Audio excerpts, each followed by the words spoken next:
Настройся на работу. Быстренько проверь, дружок, ты готов начать урок? Все ли на месте, все ли в порядке?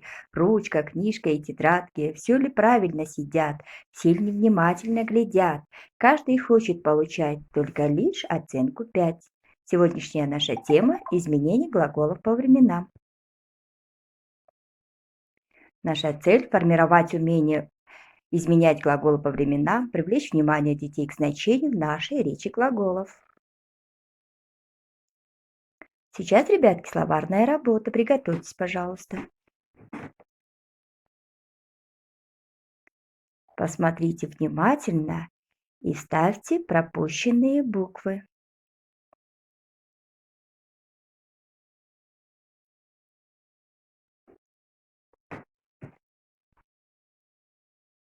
Проверьте. Вагон, ветер, ворона, восток, время. Здесь мы не вставили ничего в слове «время». Подчеркните, пожалуйста. Время – это промежуток той или иной длительности, в которой совершается что-нибудь. Последовательная смена часов, дней, лет.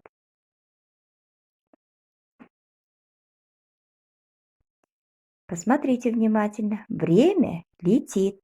Время разум дает. Делу время, потехи час. Как употребляется слово «время». Время летит, время проходит очень быстро. Время разум дает, потому что человек занимается, и чем больше он чему-то уделяет времени, тем лучше это получается. Часто мы употребляем вот такие слова. Что такое глагол? Глагол обозначает действие предмета, отвечает на вопросы «что делать», «что сделать», изменяется по числам. Предложение чаще всего бывает сказуемым.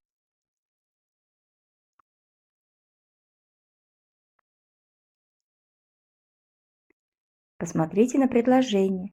Весной солнце светит и греет. Зимой оно мало светило и хуже грело. Летом солнце будет ярко светить и будет сильно греть. Проверим. Светит, греет, светило, грело, будет светить, будет греть. Обратите, как изменяются слова. Настоящее время, ребята, светит, греет. Оно говорится о настоящем.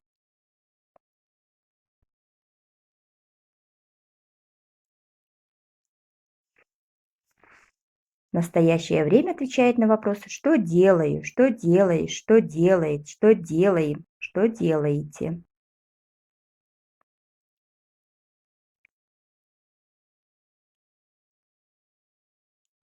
Прошедшее время светило, грело. Это которое было вчера, то, что прошло. Обратите внимание на окончание. Прошедшее время отвечает на вопросы «что делал?», «что сделал?», «что делали?» и «что сделали?».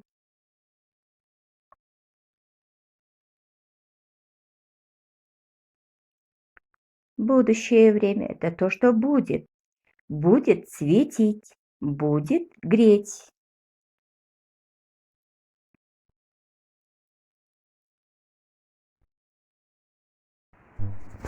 Будущее время отвечает на вопрос, что сделает, что будет делать, что сделают, что будут делать.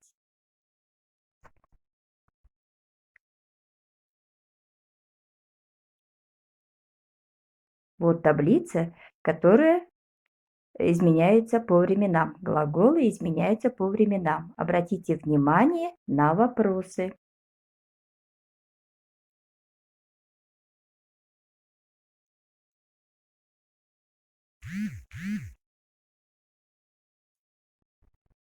А теперь отдохнем. Все умеют танцевать, прыгать, бегать, рисовать, но не все пока умеют расслабляться, отдыхать.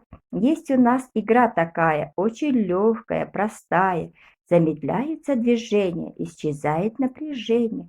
и становится понятно, расслабление приятно. Послушайте пение дятла. В мире насчитывается 213 видов этих птиц. За день дятел отрабатывает до 70 сосновых шишек. Проверяем. Дятел клювом долбит сосновую шишку. Найдите здесь, пожалуйста, главные члены предложения. Прочитайте. Снег теперь уже не тот, потемнел он в поле, на озерах треснул лед, будто раскололи. Пройдет зима холодная, наступят дни весенние, теплом растопит солнышко, как воз снега пушистый. Солнце ласково смеется, светит ярче горячей, а с пригорка звонко льется разговорчивый ручей.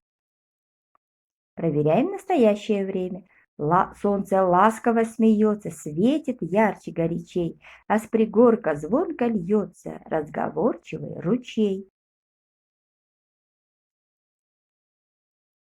Проверяем будущее время.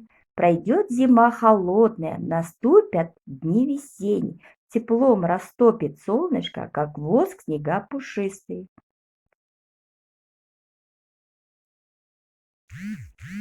Пройдет зима холодная, наступят дни весенние, теплом растопит солнышко, как воск снега пушистый. Здесь непонятное слово «воск». Это вещество вырабатываем пчелами. Он мягкий, податливый. Давайте, ребятки, мы с вами закрепим сегодняшнюю нашу тему. Глаголы изменяются по временам.